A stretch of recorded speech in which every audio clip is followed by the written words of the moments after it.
Welcome everybody to this event of the History and Political Economy of Business and Finance Research Cluster, which is a research cluster based at the Open University Business School.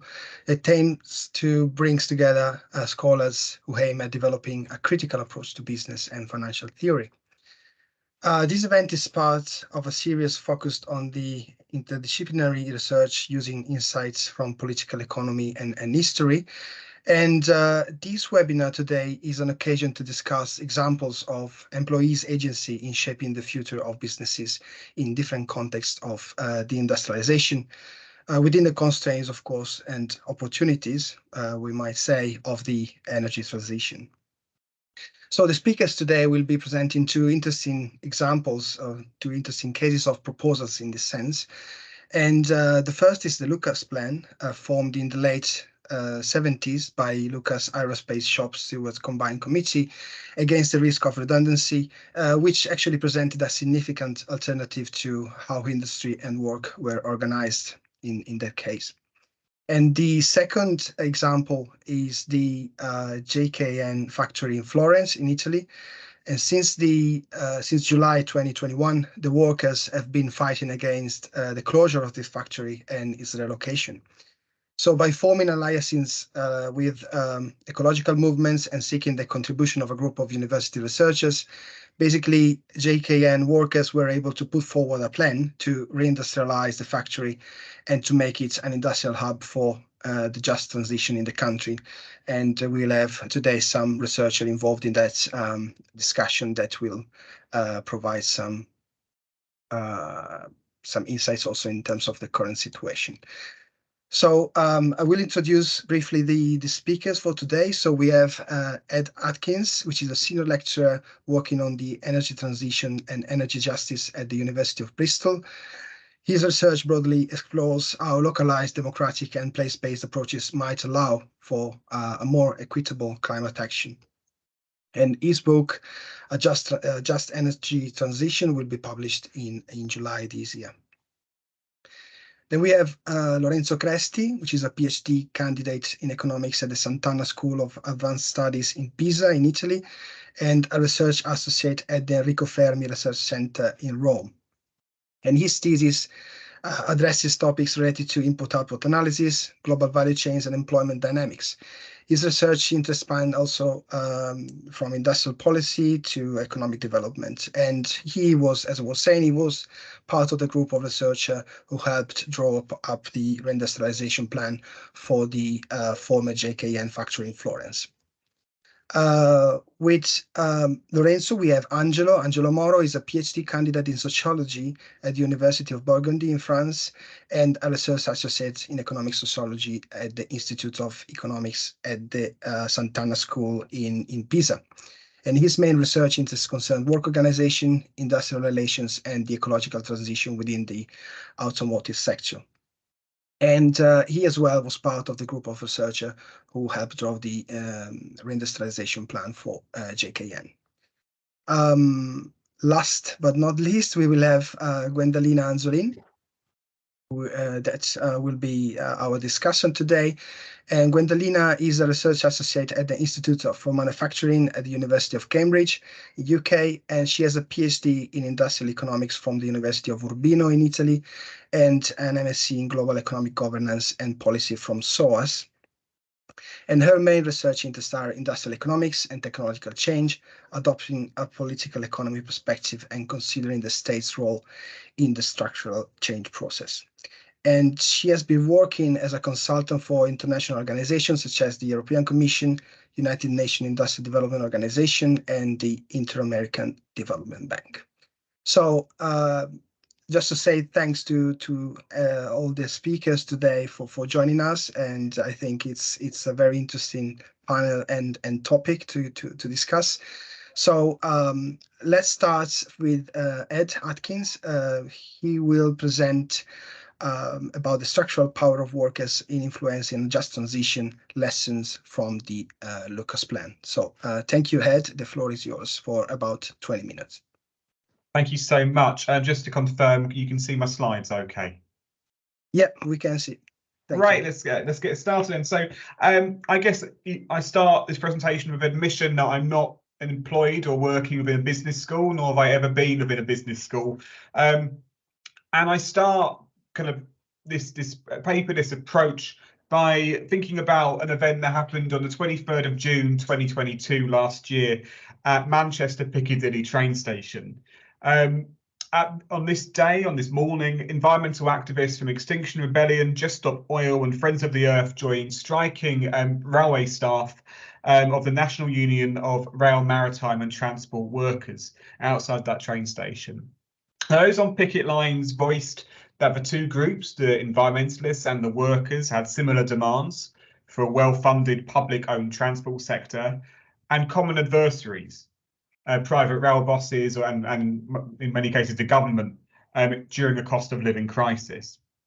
But this event this morning in June provides an important response, an important dispute of wide claims that environmental movements or movements of climate action or for energy transitions are antagonistic to the lives and priorities of workers.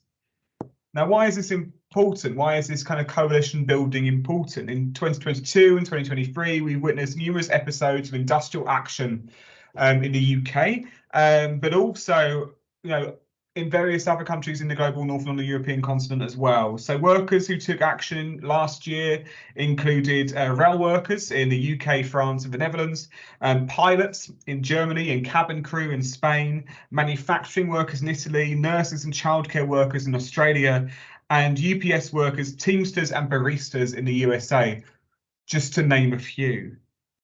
Now, these individual episodes represented evolving workplace disputes rooted in declining working conditions and labour devaluation through increased precarity, but also problems that emerged during the shifting temporalities of the COVID-19 pandemic, in which state financial support became available and then has given way to a cost of living and energy price crisis. Now, all of these as well represent important moments on which energy transitions will take place. The same factors which motivate workers to stand on picket lines will also heavily influence the forms that energy transitions will take in the future. Climate policy doesn't take place on a blank canvas. This is the canvas it will be taking place upon. Now, government spending, the patterns of it, and changes brought by decarbonisation will represent real change for workers. And this paper explores how overlapping demands of labour movements and environmental movements represent a productive route to ensuring an equitable energy transition. Now, those working in industries that we would deem polluting have a real material interest in climate action. They're going to be living in the communities, they live in the communities that will be affected by the economic restructuring, which is a necessity of action. Energy transitions in all forms represent a process of economic restructuring at the local, the regional, the national, and the international levels. The required scale of that is dramatic. And while some stand to benefit, others will be vulnerable and others will lose out. Now, this does include redundant energy companies and their stranded assets of fossil fuel infrastructure that can no longer be used. And we see that being discussed quite often on in the pages of financial kind of newspapers and financial magazines. But the shifts away from fossil fuels will have dramatic impacts on those who work in those sectors as well. A restructuring of work will take different forms, jobs will change, new jobs will emerge, other lines of work will disappear. There are many at risk of a future when their jobs cannot be decarbonised, they cannot become net zero, and as a result, they will likely lose them. And if they don't, their work will become deemed as dirty and polluting. Now, decarbonisation results, therefore, in a series of stranded communities as much as it results in a series of stranded assets, with these communities being cut adrift within a net zero future because of their dependence upon fossil fuel and carbon heavy work. Potential sectors like that include the obvious ones like the oil and gas sector in the UK, thinking about North Sea offshore oil and gas, But then also other sectors which will find it very difficult to decarbonise or hit carbon neutrality. That includes glass manufacturing, for example. And we see a lot about kind of green steel in this country, and that's one where we're going to see some major problems as well. So much like the kind of the assets and the infrastructure which is left stranded in fossil fuel companies' portfolios, there are communities across the globe who risk being stranded in the future, or a green future as well.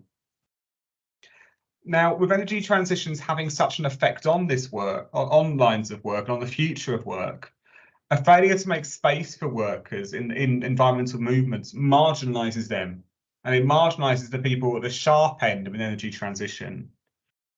Climate movements have previously failed to include working class and racialised communities, instead focusing on a particular environmental politics of raising awareness and reducing personal consumption. A failure to connect climate action with workers can create a context in which the two are presented as incompatible. In the UK, right-wing populists have presented decarbonisation as in conflict with everyday concerns about the cost of living. Similarly, the Insulate Britain movement has presented by commentators as primarily middle class and detached from popular concerns, whilst members of the public who dragged them from the road in protests were presented as symbolic of a working class revolt against green agitators. Claims of a working class revolt against climate action extend an historic narrative of jobs versus the environment, in which the protection of one is deemed as incompatible with the other. This assertion has been disproved. Whilst workers are often presented as the face of resistance to change and the resistance to climate action and transitions, that is often a cover for those industrialists who run the companies or the sectors themselves. Union members in the US have been found on average to be more likely to display pro-environmental attitudes than other members of the population, and trade unions are increasingly active at global climate summits. Now, climate action isn't dependent, it's not distinct from the labour movement. Labour movements have work around workplace and community struggles against impacts of industrial activity, such as pollution in communities, but also health impacts of certain lines of work. Now, workers also hold an important structural power as well. And this is where their material interest in how energy transitions pan out can become much more evident. Workers aren't necessarily opposed to climate action or to energy transitions. Instead, they have a lot of the power in which those transitions can take place, and the forms that they take can be defined. Now, identifying where, when, and how workers in different sectors and communities might dictate these forms of transition is an important task for research that explores the potential solidarity and coalitions between environmentalism and climate action and labour. Workers have a structural power that is derived from their central position in the economic systems that pollute and emit. Carbon-heavy work is positioned at important points in logistics, supply chains, and infrastructures that emit greenhouse gases and damage local ecologies and damage the health of nearby populations. If a labour movement is rooted in workplace struggles for environmental health and better working conditions, then that can be an environmental struggle as well. Is at these points that worker action can restrict industrial activity, providing a leverage point to be used in employment disputes. So an example of that, I've got in this paper an example from 2019, but it's been repeated recently. Workers in the General Confederation of Labour Union in France staged a series of forced power cuts, affecting thousands of homes and businesses to protest pension reforms. That was repeated in recent weeks. Now, whilst the influence that communities and residents have at different sites can vary, worker action at these points can not only leverage power and worker influence, but can also restrict emissions, contest inequitable divisions of costs and benefits, and contest carbon-heavy work. A quick example of this can be found in the green bans in New South Wales and Australia in the 1970s, and I'm going to skip over this quite quickly because I want to speak about the Lucas Plan and I'm conscious of time. But in short, the Green Bans was a movement formed by the New South Wales Builders and Labourers Federation. And it took advantage of a construction boom, allowing full employment. And with full employment came a structural power in which a trade union could organise and refuse work that it deemed irresponsible. Work that was deemed irresponsible included projects which were environmentally damaging, such as the refusal to turn parkland into a factory, or that deemed socially damaging, such as building on kind of green spaces which were deemed of social and community importance, but also failing to meet certain standards. There was a refusal to work on housing developments where people hadn't been adequately compensated if they had been displaced. If a project was deemed socially or environmentally irresponsible, the Builders and Labourers Federation refused to work on it, and it stopped in its tracks. In the space of a few years, they applied 42 bans on potential construction sites. And there's a quote on the slide, which I think is really important in showing that there is an environmental interest of 3 million people that can be protected by trade unions refusing to take part in what they deemed as destructive work. It's an important example and exercise of structural power. Half of the 42 bans were about kind of environmental, in particular, causes.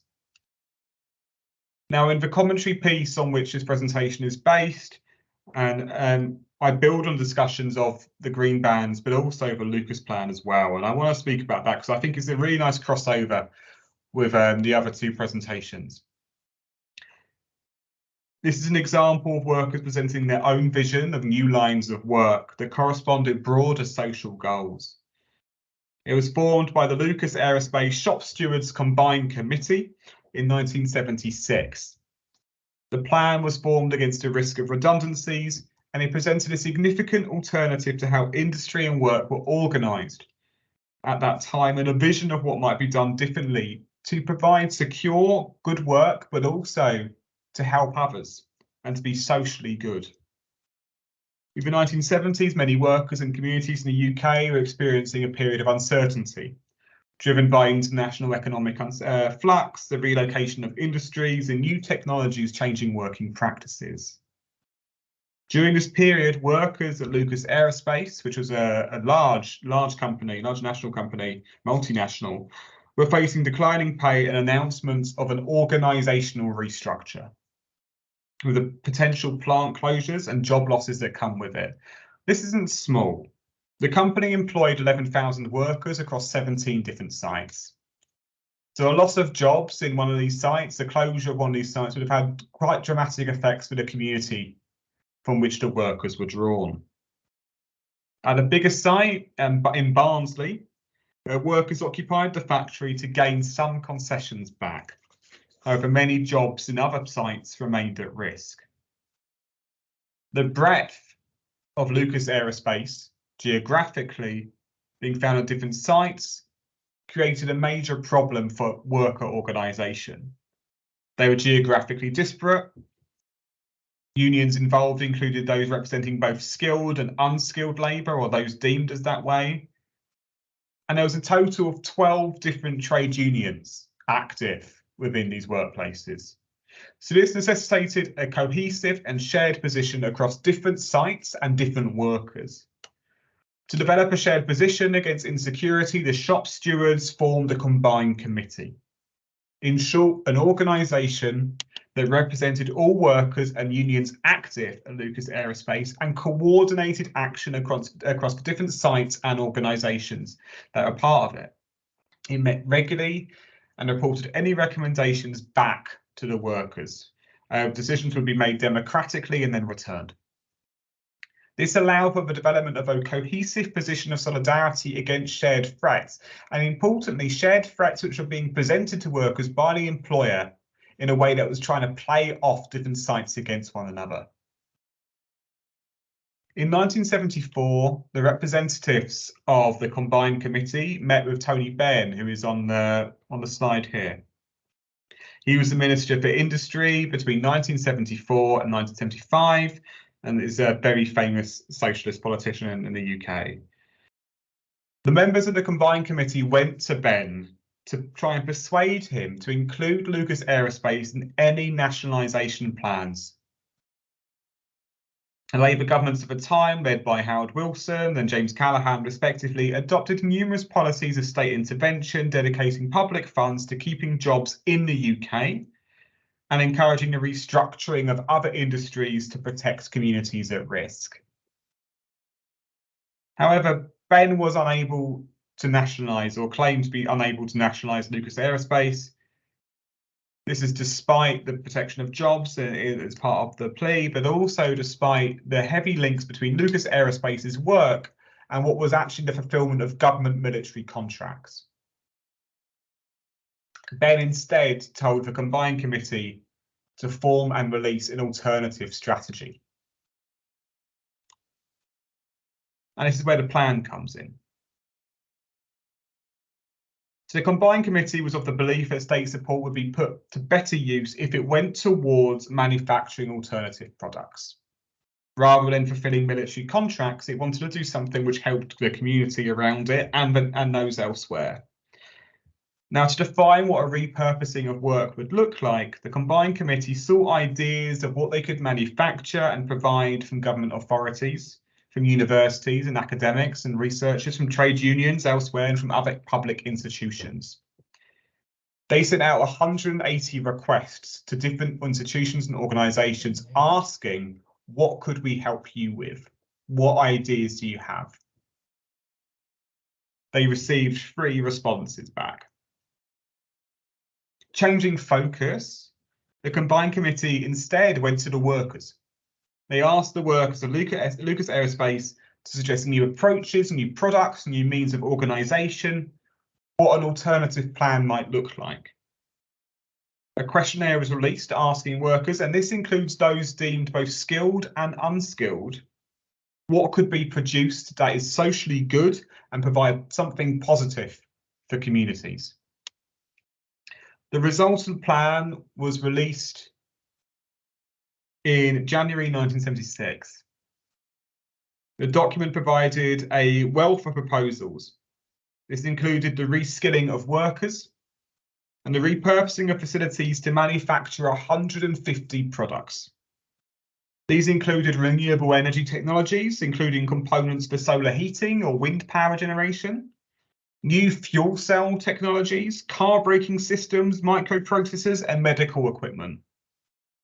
Across the Lucas plan was a vision of work that repurposed the plants to serve the wider public and manufacture products that allowed workers to, in the plan's words, assert their right to use their skills and ability in the interest of the community at large.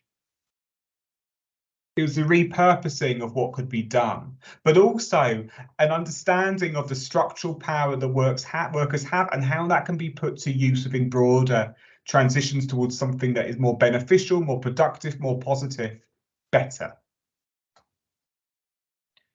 Now, I'm sure it's no surprise because this isn't something that we are necessarily all aware of, but Lucas Aerospace ultimately rejected the plan.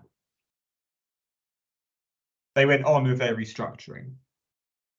But its formulation has held at the time and still holds a wide significance, and increasingly so today.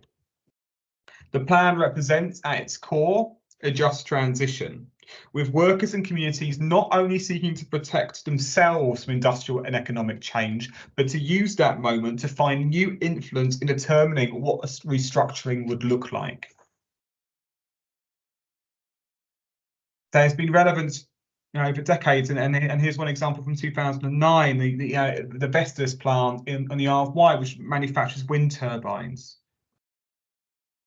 In response to the planned closure of the plant and the loss of 525 local jobs, 25 workers occupied the administrative buildings on the Vestas site. The resultant occupation lasted 3 weeks and inspired huge solidarity across the community. Vestas claimed that it was economically uncompetitive to manufacture wind turbines at the Isle of Wight.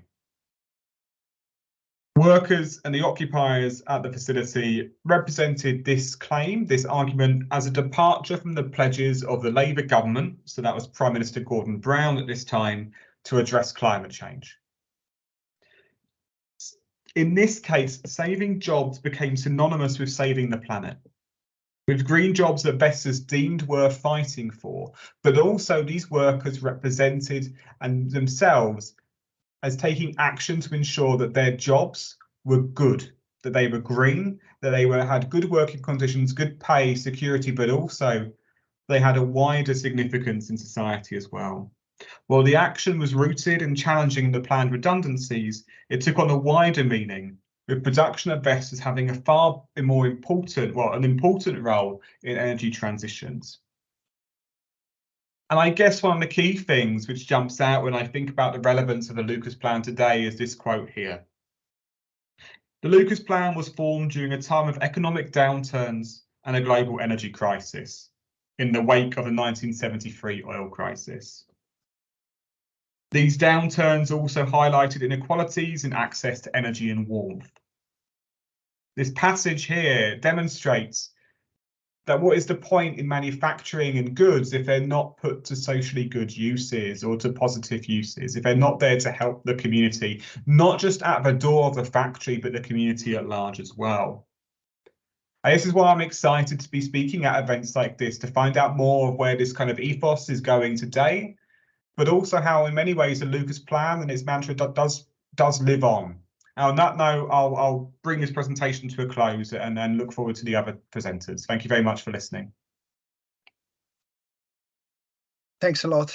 Thank you, Ed, for a very interesting presentation, and you highlighted some points that are quite relevant to the situation today, and I think build some good connection with the next presentation, which is about the case of GKN in Florence. So Lorenzo and Angelo now will present their, okay, yeah, I can see the slide, thanks. So their presentation is titled Resisting Relocation by Demanding a Just Transition, the Case of Reindustrialization Plan of the GKN Factory in Florence. So thank you, Lorenzo and Angelo, for joining us. The floor is yours now. Thank you, Daniele. Thank you for the introduction. Thank you for having organized this, a very peculiar seminar, let's say.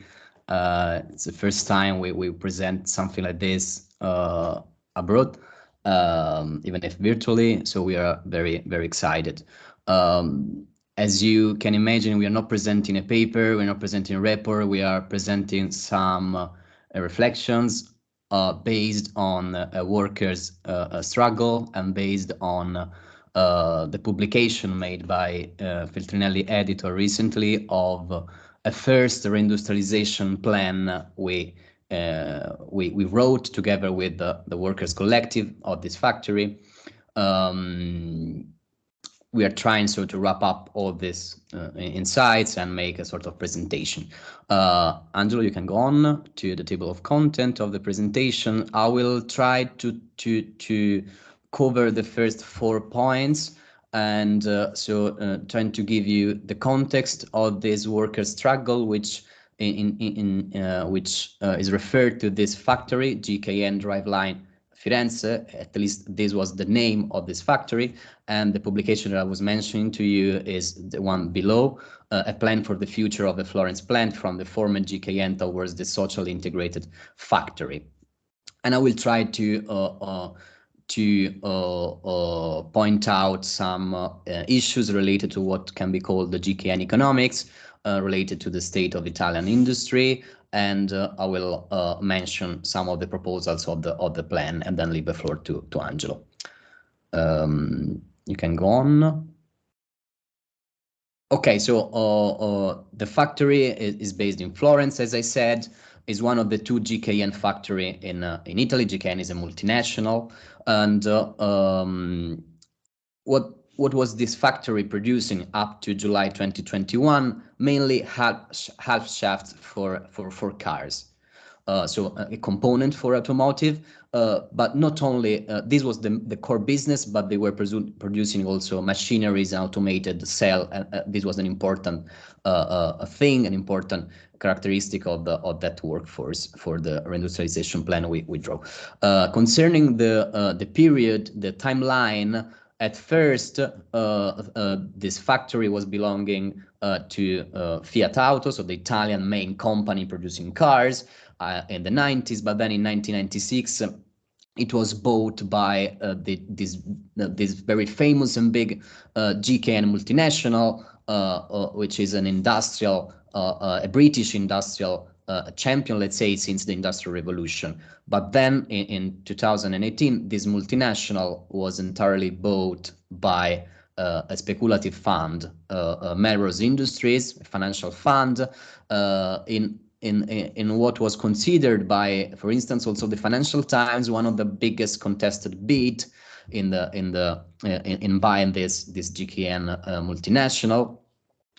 Considered that the Melrose Industries in their website, they have as a motto the one that I put here: buy, improve, sell. So you can start seeing the GKN economics of the issue. So the financialization of the manufacturing activities, then GKN factories all around the world become financial assets. Once they increase their value, they can be sold. After 2018, the property remained then with under the financial fund. And if you go on, Angelo, we can see that the crucial date, and this is when our story begins, is July 9, 2021. So we are in the middle of the pandemics, and it is again possible from June of that year, July of that year, to fire workers again. And we have the very first collective dismissal of 422 workers plus 80 of the externalized activities by the GKN multinational. And then there is this workers' struggle which begins, and Angelo will spend a few more words on telling you about the network of solidarity and the political network they managed to create in occupying the factory, but also by proposing ideas to reindustrialize the factories. And one of these network was, one of these relationship was with universities, with researchers, and that's how we managed then to interact with them. To really sum up, something changed at the end of 2021, beginning of 2022, when Francesco Borromeo, an Italian entrepreneur, first he was a GKN advisor. So the multinational nominated him to be an advisor to find new investors, but then he decided to take over the factory himself. Okay, so here we have a change of the story, and we will see that he has not been able to propose a new industrialization plan, and he has recently started a liquidation of the factory. If you go on, Angelo, and which leads to the future for this GKN factory. If you go on, I prepare like a slide to wrap up our story, which could be divided into phases. The first part, we have the dismissal, which goes on with, if you go on, Angelo, with January 2022, as I said, and this, if you go on, it is the first phase of the struggle, in which there is the fight against this collective dismissal of workers against the multinational. In the second phase, you have this attempt from this Borromeo to start new industrialization of the factory without proposing any clear ideas, postponing month by month the presentation of a clear plan, but starting asking first money from the state, and then to empty out the factory from the machineries and the robots, so that the workers then started guessing that he was still let's say, working for GKN in a way to empty out the factory. Anyway, these two phases correspond to two different reindustrialization plans. That's why we call them 1.0, 2.0. The first one is the one related to the publication we had with this Italian Feltrinelli editor, and it is related, if you go on, with an idea of invoking industrial policy for green transition. So trying to let the Italian state understand that this site, this industrial site, could be a strategic asset for the green transition, and I'll explain this later on. The second plan is related to workers buyout solution, and Angelo will talk about this. And it comes after the realization that with these current governments we are having, it is not possible to have a proper industrial policy for a bunch of reasons. Okay, we can go on. GKN economics. So the very first thing we did when we started analyzing the factory was to understand what we had in front of us. So we started figuring out a sort of input-output table of the factory. So concerning input, if you go on, this factory was taking inputs from other GKN industries, so it was vertically integrated within the multinational, but it was also taking very advanced, technological advanced robots from this Japanese Yaskawa company, thanks to Industry 4.0 fiscal incentives, which is the current industrial strategy entirely based on giving incentives, fiscal incentives to firms to acquire advanced goods, machineries, and so on. And a very interesting and dramatic thing, the company went on buying these robots with Italian fiscal incentives up to June 2021. So they tried to take advantage of these incentives up to the very end of the story. Then looking at the output, as I said, they were producing machineries, but the main core business was represented by half shafts. And if you go on, Angelo, half shafts were sold mainly to Italian plants producing cars. So Maserati and Ferrari on one hand, considering luxury cars, but mainly the 90% was going to Stellantis plants in Italy, so the ex-Fiat plants. These were the head of the chain, head of the supply chain. So this factory was included in this supply chain. We can go on.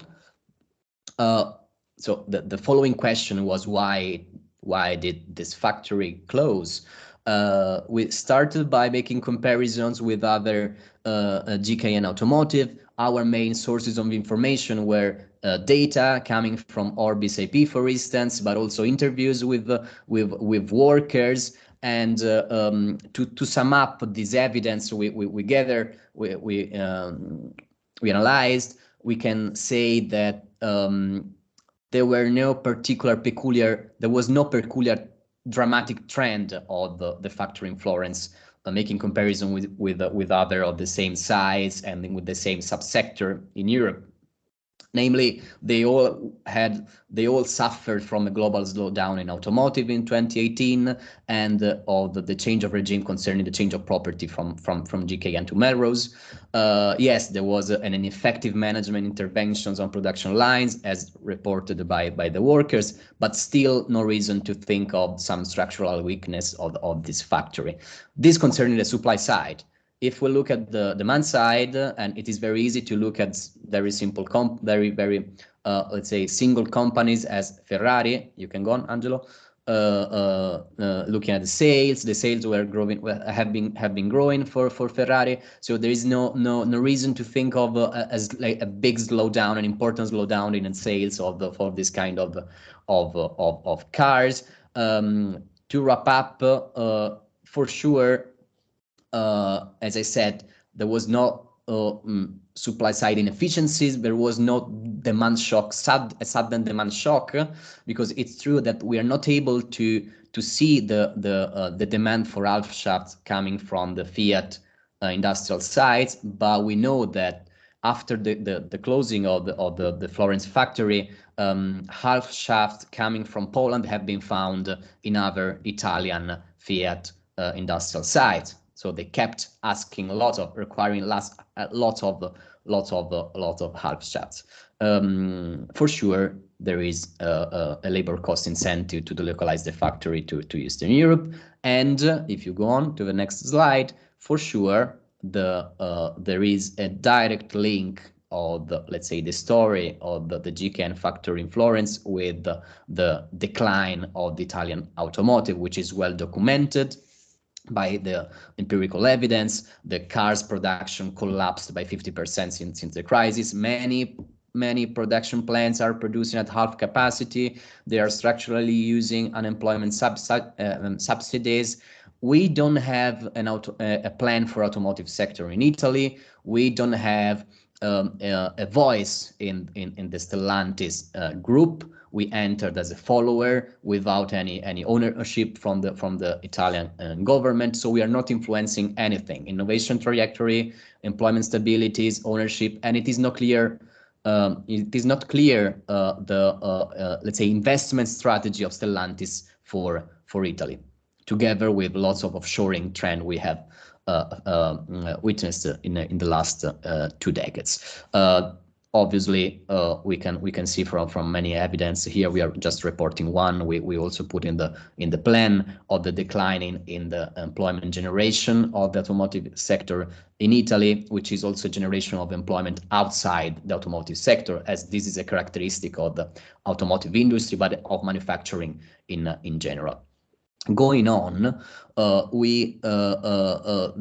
decline in automotive is related to the deindustrialization phenomenon, which we share with UK, which is a dramatic phenomenon of manufacturing decline since the 90s, amplified then by the crisis, and let's say related also to the so-called privatization season. In the 90s, we privatized national champions, and we removed all the sort of public tools and assets to govern industrial and ecological development. So the current context for proposing a reindustrialization plan was a context of the absence of any kind of proper industrial policy. With proper, I mean something different from what we have right now, which is, as I mentioned, Industry 4.0. Now they call it Transition 4.0, which is a strategy full of very empty words as resilience, competitiveness, incentives. But basically, it's a system of fiscal incentives, horizontal measures, so any firm can apply for these incentives if they buy some kind of technologically advanced good or machinery. It's a neutral, technologically neutral strategy, and there is no, let's say, idea of the future of Italian manufacturing production, of which are the essential strategic productions a country as Italy should have. Here I plotted some evidence of the industrialization trend, but I don't think I have time to go through them, so we can go on. The plan. So given this context, it was very hard to propose something we really believed in. So we didn't propose anything like nationalization or something like this. We tried to stick to what we have as a country right now, which is a set of tools which are very weak. But there was a recovery plan with lots of money. There was an energy transition, a green transition to be caught. So we try to stick to these levels. And we thought that, first of all, escaping the automotive was necessary. First of all, because the Italian state had no voice with Stellantis, so to force Stellantis to keep on asking half shafts from the plant in Florence. But actually, it was also an opportunity to move out of automotive, to get into these new supply chains for sustainable mobility, which we really need to have a proper green transition. So the idea was, and here I'm mentioning one specific example of the proposal among the proposals we did concerning bus production. If you go on, Angelo, the idea was a shifting head of chain. So from Stellantis to Italian bus industry, which is an industry that was saved by the state in 2018, entering in with ownership, with also a private actor. And since then, the production increased. And in 2021, when we were writing the plan, they produced the first electric bus. And I'm adding another thing. Right now, this industry is in crisis. They say for investment, strategic investments which are missing, but also suppliers. So a reorganization of the supply chain is needed. So our plan is in a way, it was looking forward something like this, because the demand for bus is increasing year by year. So it was really a good opportunity. And together with this, that we called gradual reconversion, because we really built upon the competencies, the capabilities we were seeing in the factory concerning workers know-how, but also the machineries available. Together with this gradual reconversion, we also proposed a radical one related to hydrogen and photovoltaic, and I don't have time to talk in details about these other proposals, so we can go on. Oh no, I guess I think okay, it's the last slide. Another interesting proposal was related to this factory university relationship, which we tried to make a proposal about this, proposing a knowledge hub. So trying to say that site, which was really massive in Florence, could be used also for training, test and trial stage education, to make a link, an horizontal link between the workers' know-how and the researchers and university know-how, knowledge, proposing also a new horizontal approach to technological change, which was something apparently extremely new for Italy, and we really received many positive feedbacks on this proposal. Lastly, the actors. As I said, we were proposing the state to make an intervention with the only tool that is available right now, which is this agency called Invitalia, with a special fund established in 2020. So they could have entered with a public ownership together with another private actor. And the other main actor we referred to is this competence center called Artes 4.0.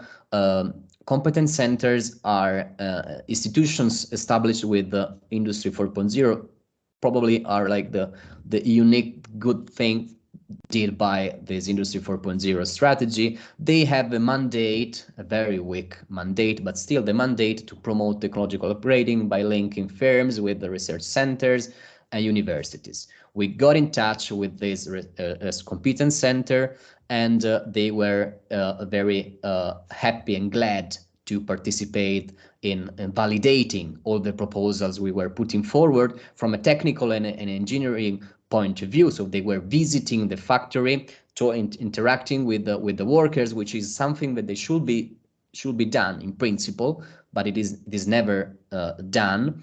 And so this was very important to have a true validation of the plan. I stop here and I leave the floor to Angelo, and then we can debate more about this later on. Thanks, Thank you. Lorenzo. Angelo, if I may ask you to be a bit quick because we are running out of time. So okay, how much time do I have left? So we are running 5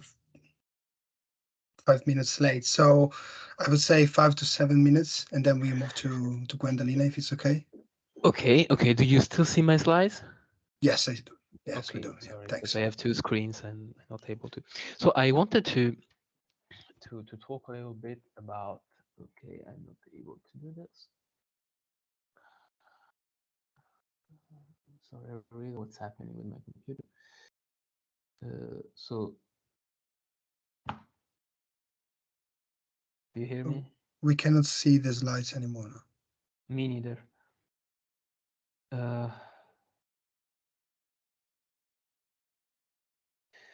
Okay. I'm really sorry. That's fine. An old computer.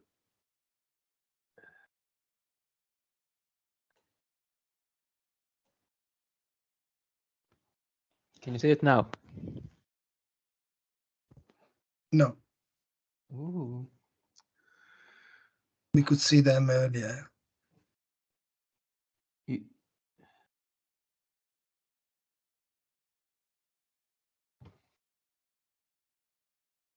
don't know what to do because I'm supposed to be sharing the screen already.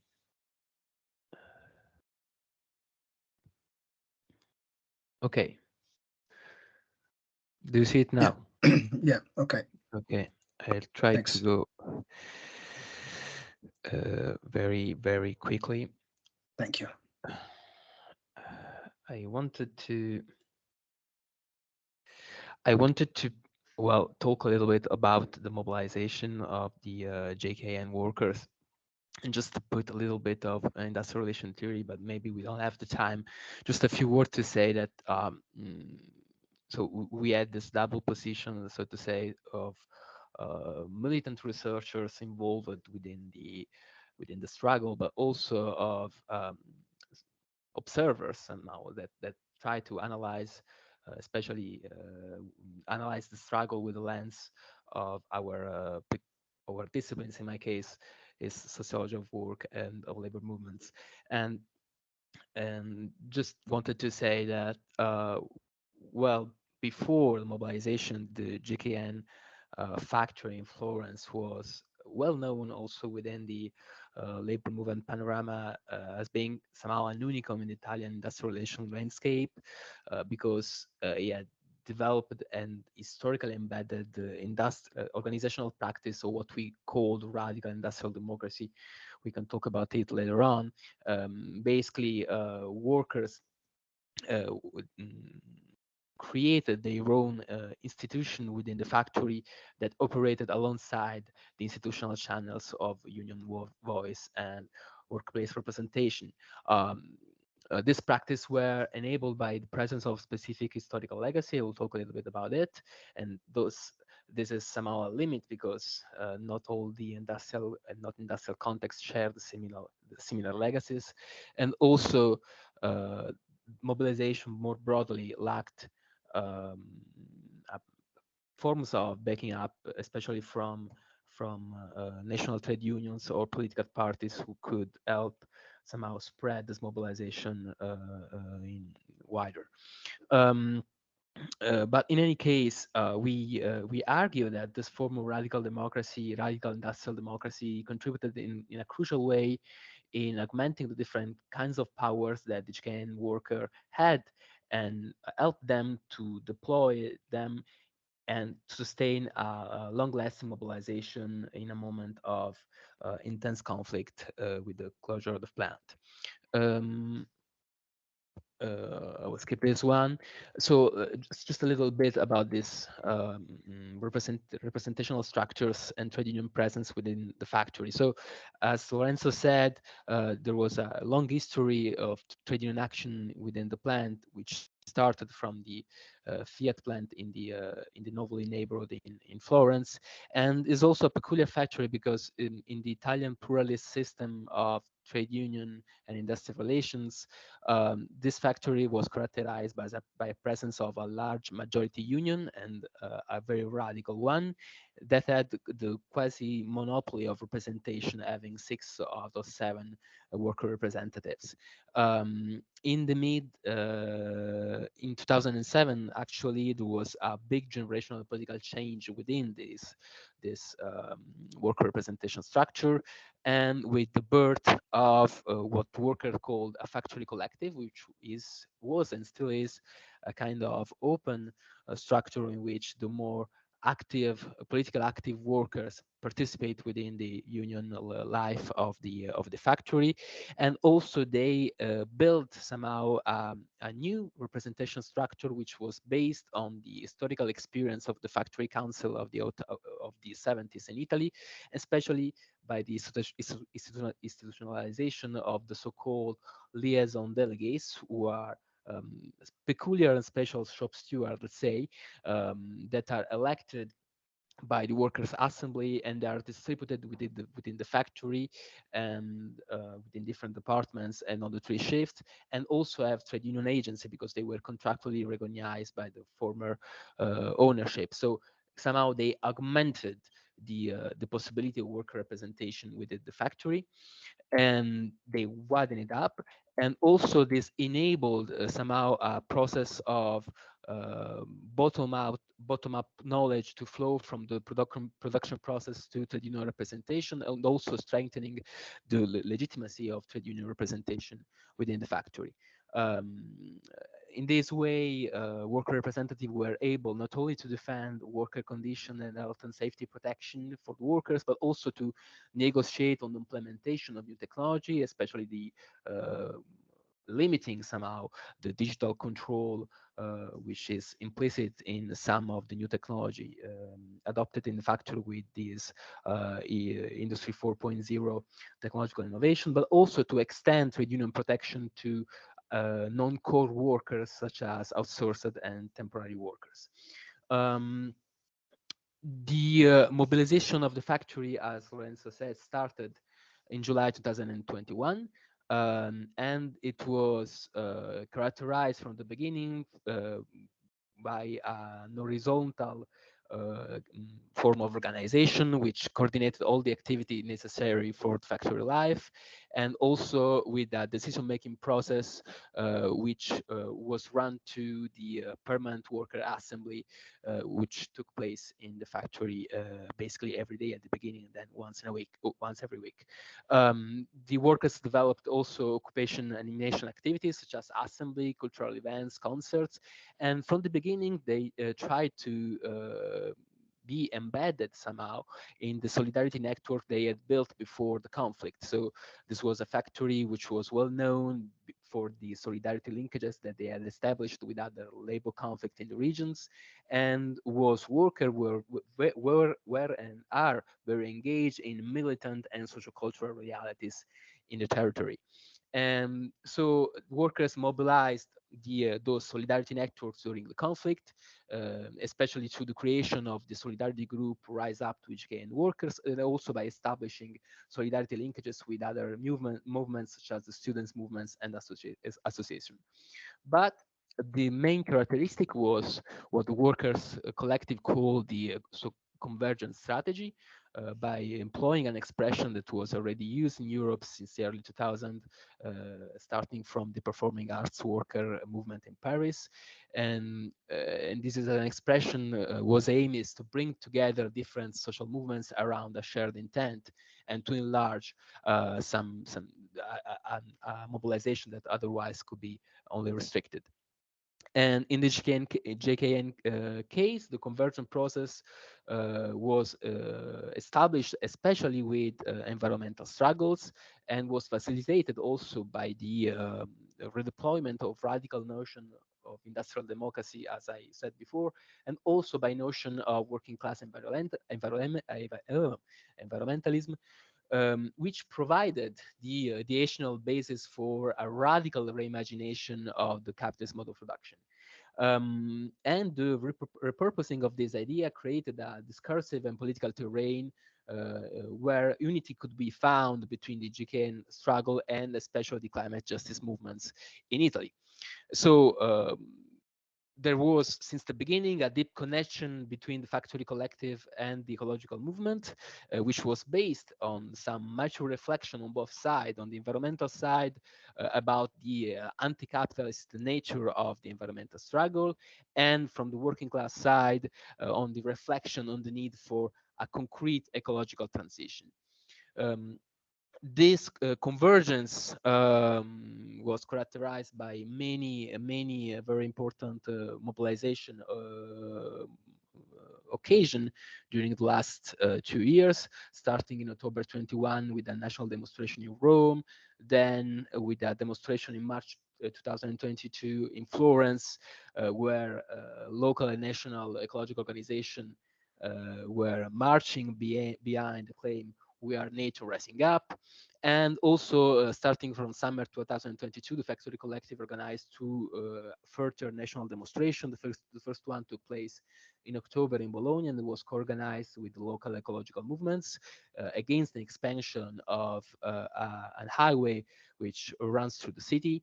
And the second one was held in November in Naples with the local unemployed movement and the aim was to point out how much especially southern region of Italy are affected by the industrialization, unemployment, and pollution, which are intricate phenomena. And finally, as Lorenzo mentioned before, this convergent strategy was consolidated progressively through the birth of the Solidarity Researcher Collective, with the scope of developing an industrial and ecological recovery plan for the plant. And as Lorenzo explained before, this plant looked at the process of conversion as an opportunity to respond concretely to the necessity of a just transition by putting somehow the workers and workers' knowledge at the center of this conversion process. So where do we stand now? When the new owner arrived, the Factory Collective, but also the Solidarity Researcher Collective, put themselves somehow in a waiting position, even if some of its members demanded to meet with the new owner, but they were never listened. And the Solidarity Researcher Collective started to operate once again from September 2022, following a growing evidence of the QF. So the name of the new firm created by this new owner is QF, by the QF failure to reindustrialize. So the Researcher Collective gave itself the new name of Technical Scientific Committee, and welcomed also new expert, which came not only from university, but also from the world of association and even from business experiences. On 20 December 2022, the Factory Collective held a local referendum within the Florence region, which collected 17,000 signatures in favor of a public reindustrialization. And the Technical and Scientific Committee proposed an overall document that mapped industrial opportunities for the Florence plant.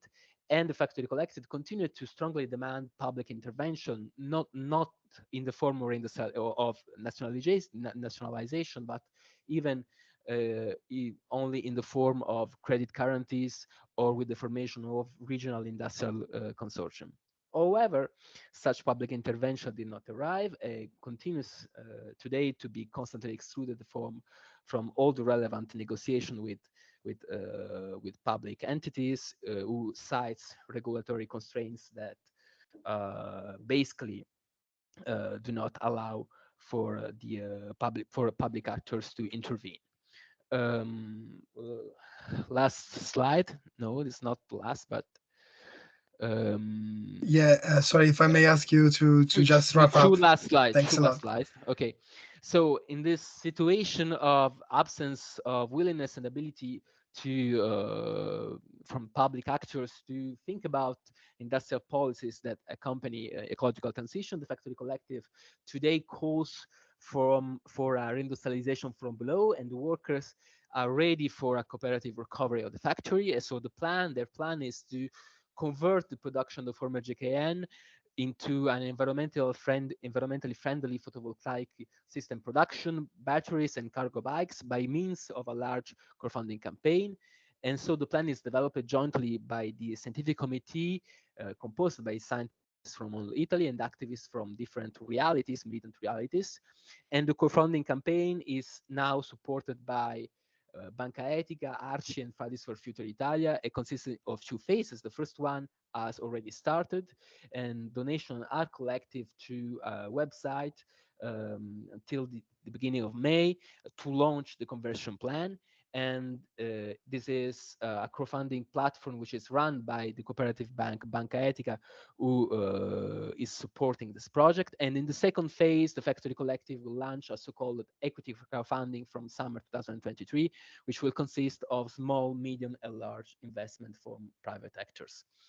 So if the plan succeeds, GKN will be the first factory in Italy to be taken over by workers in order to start a large-scale industrial production and to be somehow community-based to active participation of an entire region.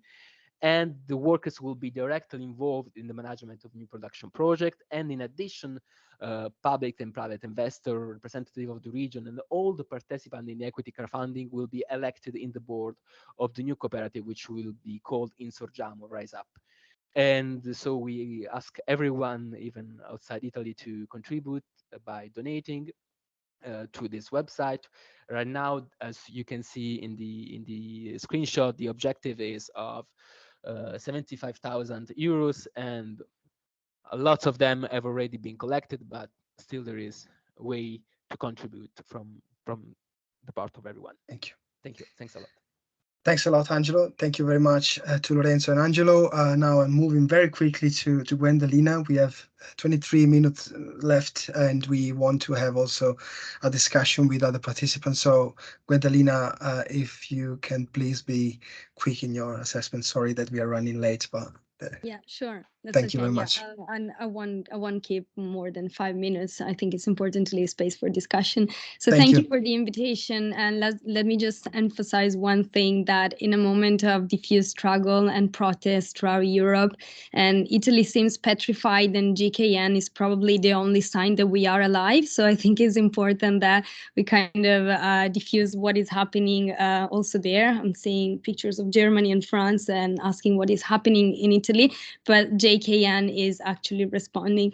So I had a few points, maybe the couple that I want to touch upon. The first one is about industrial policy. Most of the struggles that have been discussed is because of a lack of a proper industrial policy, proper coordination, long-term horizon, and especially in the case of Italy, also a lack of longer-term horizon also in the case of business. We are in a moment where, in a historical period where industrial policy, in the UK, they don't like industrial policy, so innovation strategy is very much needed to keep on creating value and retaining the value locally at the regional level. There are a lot of policies in this sense. The leveling up agenda in the UK, been in, out, in again now. The US, innovation and competition now. So there's a lot of emphasis on how regions can actually retain the value and the expertise that they've been building for decades. Against this backdrop, I think the auto sector is a special one, and especially for the UK and Italy, is a critical sector of manufacturing, long and specialized supply chain, the special role of OEMs, that I think is really a crucial point that is also core to the problems that we are seeing in Italy, and that cause all this disruption for the JKN case. OEMs have a very special role. They conduct the biggest chunk of R&D. They manage the entire supply chain. So not having a national, or even in the UK, when it's not national, I think about Nissan or Toyota that have strong relationship in the country and made decision about establishing here sort of European headquarters, if we could say. Well, in Italy, there's nothing about that. Not only the relationship with Fiat, Chrysler, Stellantis has been deteriorating over time, but we haven't attracted international OEM to establish like a serious plants in Italy. So I had some data, some points on the comparison between UK and Italy. I don't want to stress the comparison too much, but I think that to a certain point, from a certain point, countries in Italy had to reorganize their production and the structure of their organization in the automotive sector. And if you look at the data, I don't have the time, I look at some of R&D data, value adding, you can see that in the UK, starting from 2008, both data really really increased like dramatically in terms of the value addition and also the expenditure in R&D. Both data are stagnating as everything else in Italy. In the UK, there has been a decision whether it was state-led or whether the business was enough smart, to make the decision by themselves to move towards premium product segments. There hasn't been a similar decision in Italy. And at the end of the day, if we look at the element that is really critical, which is how many motor vehicles do you produce, so the volume, in the UK in 2019, there was 1.3 million. And in Italy, I think 2018 or 19 was the first year that the country went below the sort of psychological level of 1 million motor vehicle production. So There are other countries that, reconfigured in another way. If I think about Spain, starting from the 80s, Spain decided to move from sort of moving a bit out from the R&D in the auto sector and decided that they wanted to be an assembly OEM, attracting as much as OEM and assembly they could, with some consequences that we could debate. But there was a sort of decision. In Italy, there hasn't been, since starting from the 90s. We lack any type of decision, any type of industrial policy. As I was mentioning before, the relationship between the state and Fiat has not been a good one. Fiat sucked many resources from the government, but it hasn't made any investment in electric vehicles, in the batteries. So there's not been a long-term plan, and of course it affects the entire value chain. I think we need to ask, like, what is the role? What is the role of the state, and what is the role of the regional element? I watched a video yesterday about Dario Salvetti, the representative of the Work Council. I don't know if that's the correct translation in Italy, of the factory, and he was saying, they were asking him about the region and this relationship with the university, and at the end of the day, this was a regional before then a national story. And I think it is important because it brings the attention to the fact that there are ecosystems where there are important capabilities that are clustered there, and we are in a moment where things are going to change. So I think one of the questions that we need to keep on asking is what can be done, and what can be done at the state, and again at the regional level. I think JKN is a lesson about unions, is a lesson about workers, about community, but at the end of the day, I think it is also a story that needs to bring us to ask ourselves what can be done and under which circumstances. I had much more, but I think it's better to leave the floor for questions and comments. That's great. Thanks for that, Guendalina. Thanks for your points. And